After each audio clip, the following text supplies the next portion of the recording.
जय हिंद दोस्तों, कैसे हैं आप लोग। आज की वीडियो में हमारे पास है यूपी बोर्ड क्लास 12 के भौतिक विज्ञान का मॉडल पेपर। ये पेपर 2022 के बोर्ड एग्जाम का है और आज की वीडियो में हम देखेंगे कि आपको आपके पेपर में कैसे लिखना है जिससे आपको पूरे के पूरे नंबर मिले। ये वीडियो उन लोगों के लिए है जो बोर्ड एग्जाम में 90+ पाना चाहते हैं या फिर टॉप करना चाहते हैं। अगर आपको 90+ चाहिए तब भी आपको इस वीडियो को देखना चाहिए और आपको टॉप करना है तब भी आपको इस वीडियो को देखना चाहिए, क्योंकि अगर आप इस तरह से अपने आंसर्स को नहीं लिखेंगे तो पूरे नंबर मिलने के चांसेस बहुत ही कम हो जाते हैं। इसमें देखेंगे आप कि आपके बोर्ड एग्जाम का पेपर है और इस पेपर में टोटल 5 टाइप के क्वेश्चंस पूछे जाते हैं।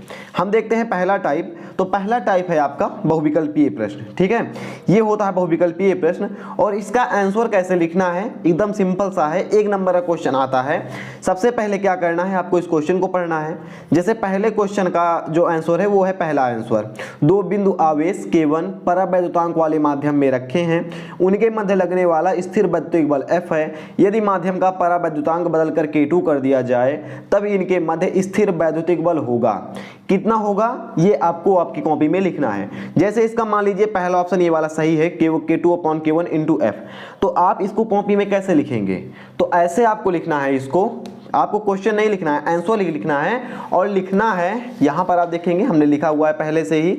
आपको लिखना है प्रश्नोत्तरांक नंबर 1 और प्रश्नोत्तरांक 1 नंबर डालने के बाद जैसे आपने का वाला देखेंगे, आप ये पहले का है, का वाले का आंसर लिख रहे हैं तो आपको लिखना है प्रश्नोत्तरांक 1, नीचे लिखना है का पहला ऑप्शन सही है, ऐसे ही आपको ऑप्शन लिख देना है, कुछ नहीं करना है। जैसे मान चलिए खा वाला हम बोल रहे हैं, खा या हम देखते हैं गा वाला आंसर। ठीक है, इस साइड में है हमारा, तो गा वाला अगर हम आंसर देखेंगे तो ये है हमारा वैद्युत चुंबकीय तरंगों के वैद्युत एवं चुंबकीय क्षेत्र सदिशों में कालांतर होता है। तो इसका राइट आंसर है 0, ये वाला ऑप्शन सही है। तो आपको कैसे लिखना है, तो जैसे मान लीजिए पहले के गा का पहला ऑप्शन सही है तो आपने ऊपर डाला था प्रश्नोत्तरांक नंबर 1। ठीक है, प्रश्नोत्तरांक नंबर 1 ऐसे ऊपर आपने डाला हुआ था, तो 1 डालेंगे आप ऊपर और नीचे लिखेंगे गा का पहला ऑप्शन सही है तो आप पहला ऑप्शन ऐसे लिख देंगे बस। अब ऐसे ही घा का अगर आप देखेंगे तो घा में कौन सा ऑप्शन सही है, तो घा में सही है आपका ऑप्शन नंबर 6.2 इलेक्ट्रॉन वोल्ट, ये वाला ऑप्शन सही है। तो आपने अभी क्या किया था, ऊपर डाला था प्रश्नोत्तरांक नंबर 1, अब आप यहां पर केवल लिख देंगे घा में जो ऑप्शन सही है वो ऑप्शन आप लिख देंगे। इसी प्रकार अंगा में जो ऑप्शन सही है आप लिखेंगे अंगा, इसका मतलब क्वेश्चन नंबर अंगा आप सॉल्व कर रहे हैं पहले का, ये वाला ऑप्शन इसका सही है, आपने ये वाला ऑप्शन लिख दिया। चा वाला अगर आप सॉल्व करेंगे तो आप लिखेंगे चा और उसके बाद क्या करेंगे, जो ऑप्शन सही है उस ऑप्शन को लिख देंगे। इसका मतलब पहले के चा में चौथा ऑप्शन 6 वोल्ट सही है। ऐसा हो गया, ये हो गया पहला टाइप। पहले टाइप में टोटल आपसे 6 क्वेश्चंस पूछे जाएंगे और 6 क्वेश्चन का आंसर आपको इसी तरह देना है। सबसे ऊपर आपको डाल देना है प्रश्नोत्तरांक नंबर 1, फिर आपको लाइन से का खा गा घा अंगा चा ऐसे लिखकर सभी के आंसर आपको सामने लिख देने हैं। पहला टाइप हो गया। दूसरा टाइप क्या होता है क्वेश्चंस का, ये होता है अति लघु उत्तरीय प्रश्न। ये होता है हमारा दूसरा जो है टाइप, और ये क्या बोलता है, अति लघु उत्तरीय प्रश्न होता है 1 नंबर का। ठीक है, जैसे हम देखेंगे इधर पेपर में, तो अभी हमने पहला टाइप हल कर लिया बहुविकल्पीय। दूसरा टाइप पर आएंगे, ये हो गया हमारा अति लघु उत्तरीय। इसमें मेनली आपसे कोई परिभाषा पूछी जाती है या फिर कोई ऐसा आपको न्यूमेरिकल क्वेश्चन दिया जाता है जो कि आपको एक शब्द में आंसर देना हो। जैसे कि गतिशीलता को परिभाषित कीजिए, 1 नंबर है। अब कई लोग क्या करेंगे, इसको सिद्धांत लिखने लगेंगे, ऐसा वैसा चित्र बनाने लगेंगे, ऐसा नहीं करना है। अगर अति लघु उत्तरीय प्रश्न है तो अति लघु उत्तरीय प्रश्न का आंसर आपको 1 से 2 लाइन में देकर खत्म करना है। कितना, 1 से 2 लाइन में। नंबर काटेगा कहाँ, एक ही नंबर मिलना ही है तो काटेंगे कहाँ से, इसमें 1 से 2 लाइन में आंसर लिखना है। जैसे कि हम यहाँ पर आगे बढ़ेंगे, गतिशीलता है हमारा, तो हमने सिंपल सा लिख दिया अपवाह वेग और वैद्युत क्षेत्र की तीव्रता के अनुपात को गतिशीलता कहते हैं, सूत्र हमने लिख दिया। इतना लिख दिया, 2 लाइन में हमारा आंसर खत्म हो गया। अगर इसी तरह हम देखेंगे दूसरा आंसर, तो प्रकाश के विवर्तन के प्रयोग में केंद्रीय उच्चिष्ट की चौड़ाई पर क्या प्रभाव पड़ेगा यदि प्रयोग जल में रख दिया जाए। तो इसको आपको प्रयोग की विधि नहीं लिखना है या आपको चित्र नहीं बनाना है, ऐसा कुछ नहीं करना है। आपको केवल क्या करना है, इस आंसर, इसको केवल आंसर देना है। पूछा गया है कि प्रकाश के विवर्तन के प्रयोग में केंद्रीय उच्चिष्ट की चौड़ाई पर क्या प्रभाव पड़ेगा यदि प्रयोग को जल में रख दिया जाए। 1 नंबर का क्वेश्चन है, ये बताना है कि प्रयोग में चौड़ाई घटेगी या बढ़ेगी। तो हमने पूरा आंसर क्या किया, प्रश्नोत्तरांक नंबर 2 का खा डाला और हमने लिख दिया कि प्रकाश के विवर्तन में अगर प्रयोग को जल पर रख दिया जाए तो केंद्रीय उच्छिष्ट की चौड़ाई कम हो जाएगी। अगला क्वेश्चन देखते हैं इसी प्रकार कैसे आपको लिखना है। अति लघु उत्तरीय पर भी हम चल रहे हैं। तीसरे क्वेश्चन जैसे पूछा गया है कि वैद्युत क्षेत्र रेखाएं परस्पर प्रतिच्छेदन क्यों नहीं करती, समझाइए। 1 नंबर का क्वेश्चन है तो हम कुछ नहीं करेंगे, 2 लाइन में इसका भी आंसर दे देंगे। 1 नंबर क्वेश्चन में 2 लाइन, ज़्यादा से ज़्यादा हो जाए 3 लाइन, इसके आगे नहीं पढ़ना है क्योंकि नंबर आपको एक ही मिलना है। ठीक है, ऐसा कर देंगे। ये हमारा 3 नंबर का ये क्वेश्चन हो गया 1 नंबर का। अगले टाइप पर बढ़ते हैं। अभी हमने क्या देखा, हमने पहला टाइप देखा बहुविकल्पीय प्रश्न, जिसमें कि हमने बताया कि आपको कुछ नहीं करना है, प्रश्नोत्तरांक नंबर एक बार डाल देना है, उसके बाद का खा गा घांग का ऐसे आपको सारा आंसर लिख देना है। उसके बाद हमारे अति लघु उत्तरीय प्रश्न पर, इसमें हमने बोला कि 1 से 2 लाइन में आपको आंसर दे देना है। अगर आप यही आंसर सही देंगे तो आपको पूरा नंबर मिल जाएगा। अगला क्वेश्चन हम देखते हैं, तीसरा टाइप की क्वेश्चन, ये है हमारा आंकिक प्रश्न। आंकिक प्रश्न क्या होता है, इसमें आपसे कोई क्वेश्चन दिया जाता है, क्वेश्चन का आंसर बताने के लिए आपको कहा जाता है। इसमें आपको क्या करना है, केवल आपको इस क्वेश्चन को पढ़ना है, पढ़ने के बाद इसका आंसर देना है। जैसे कि मान लीजिए चौथा क्वेश्चन है, फिलहाल 1 नंबर क्वेश्चन है। 1 नंबर में हमने बोला कि अगर आपको क्वेश्चन आ रहा है तो आप हल कीजिए, अदरवाइज आप छोड़ दीजिए, कोई दिक्कत नहीं है। 1 नंबर में ज़्यादा क्वेश्चन वो नहीं मिलते हैं, नंबर नहीं मिलते हैं। अगर आप सोचेंगे गलत लिख देंगे तो गलत पर एक भी नंबर नहीं मिलता है। ठीक है, अगला हम देखते हैं जो कि न्यूमेरिकल क्वेश्चन हो, क्योंकि तीसरा टाइप हमारा न्यूमेरिकल का है। जैसे यहाँ पर आप देखेंगे, ये है हमारा किसी परमाणु में इलेक्ट्रॉन 0.7 एंगस्ट्रॉम त्रिज्या की कक्षा में 6.6 × 10⁴ मीटर पर सेकंड की चाल से गति कर रहा है, तो कक्षा में तुल्य धारा ज्ञात कीजिए। न्यूमेरिकल क्वेश्चन है। अब इसमें कई सारे लोग हैं जिनको न्यूमेरिकल क्वेश्चंस नहीं आते हैं, उनके लिए कैसे सॉल्व करना है, यहाँ पर देखेंगे। ये कौन सा है हमारा, तीसरे का ये गा वाला क्वेश्चन है, तो हम आएंगे तीसरे के गा पर। ठीक है, ये है। आपको क्या करना है, आपको ये करना है, सबसे पहले जो इसमें दिया गया है उसे लिखना है। ये उनके लिए है जिनको क्वेश्चन का राइट आंसर नहीं पता है, या राइट आंसर वो जल्दी से उनका आंसर एक्यूरेट नहीं आता है। अगर आपको पूरा नंबर लेना है न्यूमेरिकल में तो यही करना है। सबसे पहले लिखना है दिया है। ठीक है, इसको आप लिखेंगे दिया है।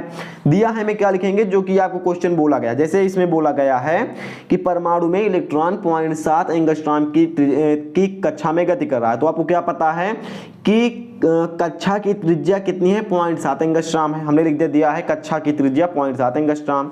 इलेक्ट्रॉन की चाल पता है 6.6 × 10⁻⁴ मीटर पर सेकंड, हमने लिख दिया इलेक्ट्रॉन की चाल।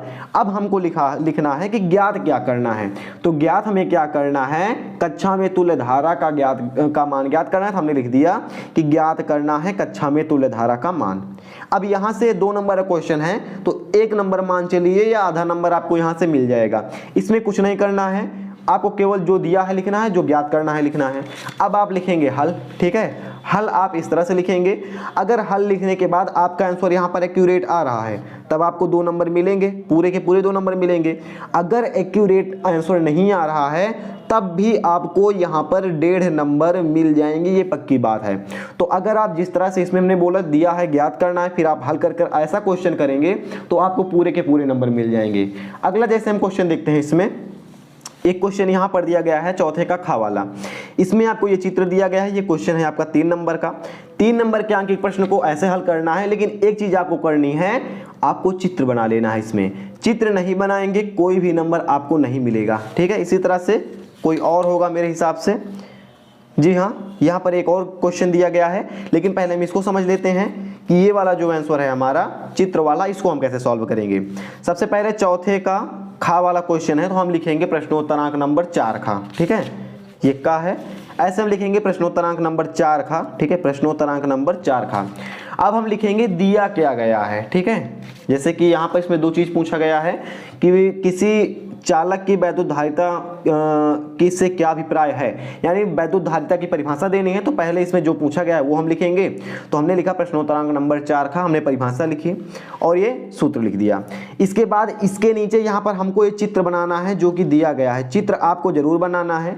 आप चित्र बनाएंगे जो कि क्वेश्चन में दिया गया है, यहाँ पर देखेंगे ऐसा आप चित्र बनाएंगे और उसके बाद फिर आप आएंगे आंकिक प्रश्न पर और आंकिक प्रश्न में लिखेंगे दिया क्या है, ज्ञात क्या करना है और उसके बाद आप लिखेंगे हल। ठीक है, हल आप लिखेंगे, इसके बाद आप सॉल्व कीजिएगा 3 नंबर के क्वेश्चन में 2 नंबर आपके कहीं नहीं गए हैं, 2 नंबर मिल जाएंगे। और अगर आप पूरे नंबर लेना चाहते हैं तो आंसर आपको सही लाना पड़ेगा, तो आपको पूरे नंबर मिल जाएंगे।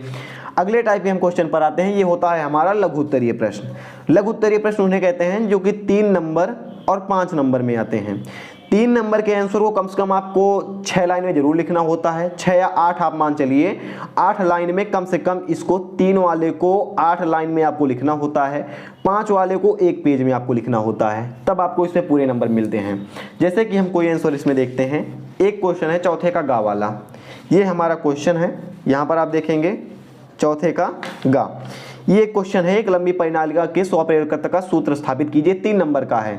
ये आता है लघु उत्तरीय में, ठीक है। और इसको हम क्या करेंगे, कितने में हमने लिखा है आप देख सकते हैं। ये इतना लंबा चौड़ा आंसर है इसका, ये कम से कम 10 से 12 लाइनों में लिखा हुआ है। ऐसा लिखेंगे तो आपको पूरा नंबर मिल जाएगा।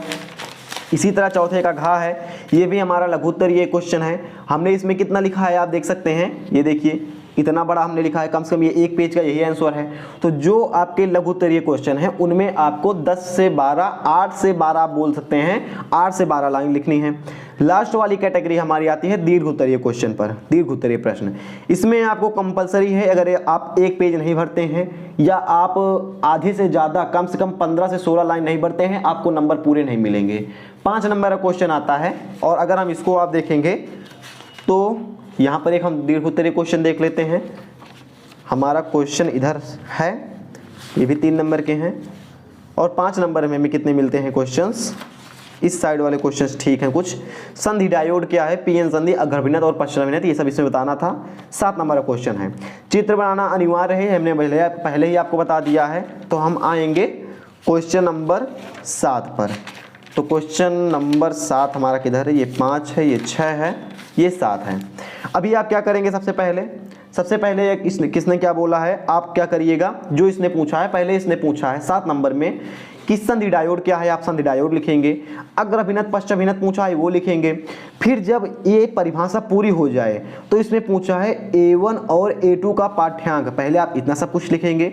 ये जितना कंपलसरी चित्र है आप बनाएंगे, और जब बारी आए इसके न्यूमेरिकल पार्ट की, यानी A1 और A2 के पाठ्यांक की, तो उस टाइम पर आपको जो भी इसमें चित्र दिया गया है उसको आपको बनाना पड़ेगा, ठीक है। तो ये हो गया आपका 1 पेज का। इसी प्रकार 8वां है हाइगेंस की तरंगिकाओं का सिद्धांत बोला था, तो ये भी आपको कम से कम 1 पेज लिखना है। आप देखेंगे इतना बड़ा इधर हमने लिखा हुआ है, और इसको आप खोलेंगे इस साइड में तो ये यहाँ से शुरू होकर के इतना बड़ा आ रहा है। तो अगर आपको पूरे नंबर पाना है, हमने 5 चीज़ें आपको बता दी।